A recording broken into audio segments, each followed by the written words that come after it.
नमस्कार, NTV India news में आपका स्वागत है। साक्षी पेश है आज की प्रमुख हलचल। प्रधान जिला न्यायाधीश एवं अध्यक्ष जिला विधिक सेवा प्राधिकरण श्री प्रयागलाल दिनकर के मार्गदर्शन में 8 मार्च 2025 दिन शनिवार को नेशनल लोक अदालत का आयोजन किया जा रहा है। नेशनल लोक अदालत में आपसी राजीनामा से प्रकरणों का निराकरण सर्वोत्तम तरीका है, जिससे समय एवं धन की क्षति रुकती और मानसिक शांति भी प्राप्त होती है। सचिव जिला विधिक सेवा प्राधिकरण सीधी श्री मुकेश कुमार शिवहरे ने 8 मार्च 2025 को आयोजित होने वाली नेशनल लोक अदालत की जानकारी देते हुए कहा कि समस्त प्रकार के राजीनामा योग्य प्रकरणों का निराकरण नेशनल लोक अदालत के माध्यम से किया जा रहा है, जिससे प्रकरण पूरी तरह समाप्त हो जाता है और सभी पक्षकारों की जीत होती है। सचिव जिला विधिक सेवा प्राधिकरण सीधी ने मध्यस्थता प्रक्रिया की जानकारी देते हुए बताया कि इस प्रक्रिया के अंतर्गत न्यायालय के बाहर आपसी समझौता होता है, जिसे वापस न्यायालय में प्रेषित किया जाता है। तदनुसार न्यायालय द्वारा समझौते का निर्णय दिया जाता है। नेशनल लोक अदालत में न्यायालय में लंबित राजीनामा योग्य प्रकरणों एवं लिटिगेशन प्रकरणों का निराकरण किया जाएगा। लोक अदालत के माध्यम से राजीनामा योग्य आपराधिक प्रकरणों, सिविल प्रकरणों, चेक बाउंस प्रकरणों, वैवाहिक एवं पारिवारिक प्रकरणों, विद्युत अधिनियम के प्रकरणों, धन वसूली प्रकरणों आदि का निराकरण पक्षकारों की आपसी सहमति से किया जाएगा। पुलिस अधीक्षक डॉक्टर रविंद्र वर्मा के निर्देशन अतिरिक्त पुलिस अधीक्षक अरविंद श्रीवास्तव, SDOP चुरहट आशुतोष द्विवेदी के मार्गदर्शन, थाना प्रभारी कमरजी उप निरीक्षक पवन सिंह के नेतृत्व में कमरजी पुलिस ने ज्वलनशील पदार्थ का अवैध रूप से भंडारण करने वाले आरोपियों के विरुद्ध 2 अलग-अलग मामले पंजीबद्ध कर विवेचना में लिया है, जिसमें ग्राम चिलरी खुर्द का रामराज गुप्ता पिता मटुकधारी गुप्ता अपने घर के अंदर ज्वलनशील पदार्थ डीजल की बिक्री करने हेतु अपने घर के अंदर काफी मात्रा में डीजल रखे हुए हैं। पुलिस टीम मुखबिर के बताए स्थान पर जाकर रेड कार्यवाही की, जो रामराज गुप्ता पिता मटुकधारी गुप्ता अपने घर के अंदर 2 प्लास्टिक के डालट की डिब्बा में 5-5 लीटर तथा 1 प्लास्टिक के जरीकेन में 20 लीटर तथा 1 प्लास्टिक के जरीकेन डिब्बा में 25 लीटर में रखे हुए कुल 4 डिब्बे में 55 लीटर डीजल तथा 1 प्लास्टिक का पाइप 5 फीट तथा 1 प्लास्टिक का पाइप 2 फीट तथा डीजल मापने के 500 मिलीलीटर का एल्यूमिनियम का डिब्बा तथा 1 प्लास्टिक का कीप का पाया गया, जिससे डीजल जैसे ज्वलनशील पदार्थ को रखने हेतु कागजात की मांग की गई, जो नहीं होना बताया, जिसे आरोपी रामराज गुप्ता पिता मटुकधारी गुप्ता उम्र 60 साल साकिन चिल्ली खुर्द थाना कमरजी के द्वारा डीजल जैसे ज्वलनशील पदार्थ को लापरवाही पूर्वक रखने पर से धारा 3/7 आवश्यक वस्तु अधिनियम के तहत दंडनीय पाए जाने पर अपराध पंजीबद्ध कर विवेचना में लिया गया है। इसी क्रम में ग्राम चिलरी कला का पन्ना लाल गुप्ता अपने आटा चक्की के दुकान के अंदर ज्वलनशील पदार्थ डीजल की बिक्री करने हेतु काफी मात्रा में डीजल रखे हुए था। आटा चक्की के दुकान के अंदर तलाशी लेने पर 3 अदद प्लास्टिक के जरीकेन में 25-25 लीटर का डीजल व 1 बाल्टी नुमा प्लास्टिक के जरीकेन 20 लीटर तथा 6 अदद प्लास्टिक का डालडा का डिब्बा, जिसमें 3 डिब्बे में 15-15 लीटर व 3 अदद प्लास्टिक का डिब्बा में 10-10 लीटर कुल 170 लीटर ज्वलनशील पदार्थ डीजल कुल कीमती 17,000 रुपए की रखा पाया गया, जिससे डीजल जैसे ज्वलनशील पदार्थ को रखने हेतु कागजात की मांग की गई, जो नहीं होना बताया, जिसे आरोपी पन्ना लाल गुप्ता पिता भैया लाल गुप्ता उम्र 62 साल निवासी चिलरी कला थाना कमरजी के द्वारा डीजल जैसे ज्वलनशील पदार्थ को लापरवाही पूर्वक रखने पर से धारा 3/7 आवश्यक वस्तु अधिनियम के तहत दंडनीय अपराध पाए जाने से अपराध सदर पंजीबद्ध कर विवेचना में लिया गया है। सीधी जिला कोतवाली अंतर्गत ग्राम कुकड़ीझर में आज एक अजीब तरह का मामला सामने आया, जिसमें रात को गांव के सरपंच ब्रिजेंद्र साकेत के खेत से कई बोझा चना की फसल कोई काट के ले गए। चना की फसल के काटने की जानकारी सरपंच को सुबह ग्रामीणों ने दी, जिसके बाद मौके पर खेत में पहुंचकर सरपंच और उनकी पत्नी ने जब देखा तो वहां पर एक पर्स पड़ा दिखाई दिया, जिसके बाद सरपंच ने फोन से संबंधित व्यक्ति से बात की तो उसने स्वीकार किया कि हाँ, उसने शराब के नशे में उनके खेत से चने की फसल काटी है और वह उसे वापस करेगा। लेकिन सरपंच ने जिला कोतवाली पहुंचकर नगर निरीक्षक पुष्पेंद्र मिश्रा को पूरे मामले की जानकारी दी और आवेदन देकर उनकी फसल काटने वाले व्यक्ति पर कार्यवाही करने की मांग की।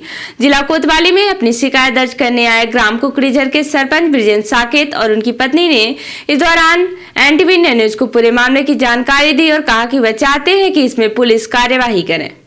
ये मेरा लहिला 12 बजे रात काट गया है, तो हम गान दिखन सुबेरे कहन रहिला को काटी गान देखा है, तो गान देखत रहिला 3-4 बोझा काटा रहिला, सब घर बलान कहन कि हमार रहिला काहे की काट ली। और ऊपर से थोड़ा दूर अरे एक मार्गा के पीछे गिरा रहा तो उन ज्ञान हेरत है उगा कर बिनत बिनत रहिला तो परा रहा जब देखा ला कहीं पर्स के कर आयत कहीं देखी भला के खरा जे कर होई तो है वो काटी सोई त हम दिखन त ई लल्लू सिंह के फोटो परिचय पत्र आधार कार्ड आ ई महिला जौनी गुड्डी है एकर फोटो ई दोनों के फोटो हम पान सबको दिखान कहन कि हमारा रहिला ये काटी नहीं। सुबह एक हमारे गांव की वो महिला है वो घर से बाहर निकली तो पूरे गली में वो चना फेंका हुआ था तो वो बिन के आई और हम लोगों के घर में खटखटाई किवाड़ खटखटाई बोली कि तुम्हारा चना कोई सलगा काट ले गया है। हम लोगों ने जागा खेत में गया देखा तो वो पूरा चना हमारा एक हराई के आसपास कटा था। फिर इनके पास ये पर्स मिला उनका लल्लू सिंह का, लल्लू सिंह उनका लेजारी नाम है। मैंने उनको फ़ोन लगाया, मैंने बोला कि आपने मेरा चना क्यों काटा। उन्होंने बोला कि मैं शराब के नशे में था, मुझको कोई कुछ पता नहीं था, मैंने वहाँ महाराजपुर से हसिया लेके आया और काट ले गया। हमने पूछा कि कौन कौन थे आप, तो वो बोले कि मैं अकेले था। मैं बोला कि भाई आप इसका भरपाई करिए नहीं तो आपके खिलाफ मैं मुकदमा कर। बताइए आपको क्या लगता है कि शराब के नशे में इतना चना काट डाले और अगर कोई पैसे दे के कटाए तो नहीं काटता, ये कैसे? नहीं, इसमें तो कुछ राजनीति है। जो महिला है इसका कुछ राजनीति है। इनके साथ एक दो बार बातचीत हुई है, उनकी बात विवाद थी। वो एक दो बार बोली थी कि हम तुम चना बो रही हो, तुम्हारा चना नहीं बचने पाएगा, मैं निपटवा दूंगा। फिलहाल इस मामले में पुलिस ने आवेदन लेकर मौके पर पहुंचकर पूरे मामले की जांच पड़ताल शुरू कर दी है। अब इसमें जो भी तथ्य आएंगे पुलिस उसके आधार पर कार्यवाही करेगी। राज्य शासन द्वारा किशोर न्याय बालकों की देखरेख और संरक्षण अधिनियम 2015 संशोधन 2021 की धारा 27 की उपधारा 1 तथा 2 किशोर न्याय नियम 2022 का नियम 88 द्वारा प्रदत्त शक्तियों के द्वारा अधिसूचना जारी कर सीधी जिले के लिए श्री शांत शिरोमणि प्रयासी को बाल कल्याण समिति के अध्यक्ष के रूप में पदांकित किया गया है। जारी अधिसूचना अनुसार श्री सिद्धार्थ तिवारी, श्री सचिंद्र कुमार मिश्र, श्रीमती रंजना मिश्रा एवं श्री अजीत कुमार द्विवेदी समिति के सदस्य होंगे। उक्त पदांकन 3 वर्षों के लिए किया गया है। इसके साथ ही श्रीमती निशा मिश्रा एवं श्री धर्मेंद्र शुक्ला को किशोर न्याय बोर्ड के सदस्य के रूप में 3 वर्ष के लिए पदांकित किया गया है। देश में अभी होली के त्योहार को लगभग 10 दिन से भी कुछ ज्यादा समय बचा हुआ है, लेकिन उत्तराखंड के नैनीताल में होली का रंग अभी से दिखने लगा है। रिपोर्टर नैनीताल हिमानी रौतेला ने बताया है कि नैनीताल वेलफेयर क्लब द्वारा महिला होली मिलन कार्यक्रम का आयोजन किया गया, जिसमें महिला होलियारों ने अपनी कई रंगारंग प्रस्तुतियां दी। इस दौरान लेक सिटी नैनीताल रंगारंग हो गई, जिसके साथ ही नैनीताल में होली का आगाज हो गया, जो अब लगातार होली के कई दिनों बाद तक चलता रहेगा।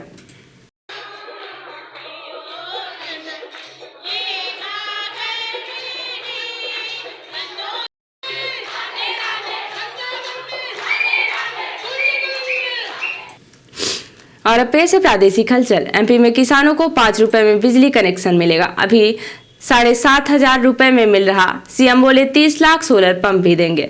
गुना में नेशनल हाईवे से दुल्हन किडनैप, दूल्हे से मारपीट। लड़की कह रही थी आकाश इसे मत मारो। अशोकनगर से शादी कर राजस्थान जा रहे थे। रीवा में गलत इंजेक्शन से गई 5 महिलाओं की याददाश्त। डिलीवरी के बाद परिजन बोले किसी को नहीं पहचान रही। और मंत्री बोले लोगों को सरकार से भीख मांगने की आदत पड़ी। राजगढ़ में प्रहलाद पटेल ने कहा माला पहनाएंगे और मांग पत्रों का टोकना पकड़ा देंगे। और अपेश राष्ट्रीय हलचल। पूर्व सेबी चीफ माधवी उच्च पर एफआईआर का आदेश। शेयर धोखाधड़ी मामले में पत्रकार ने शिकायत की थी। जलगांव में केंद्रीय मंत्री की बेटी से छेड़छाड़ वीडियो बना रहे थे युवक, रोका तो गार्ड से मारपीट। पास्को और आईटी एक्ट में मामला दर्ज। कर्नाटक के डिप्टी सीएम बोले हिंदू पैदा हुआ हिंदू ही मरूंगा। ईसा योग सेंटर में अमित शाह के साथ थे। और रूस के खिलाफ जेलेंस्की को यूरोप का समर्थन। व्हाइट हाउस में ड्रामे के बाद आज लंदन में इमरजेंसी बैठक, 27 नेता जुटेंगे। तो ये थी आज की प्रमुख हलचल। नमस्कार।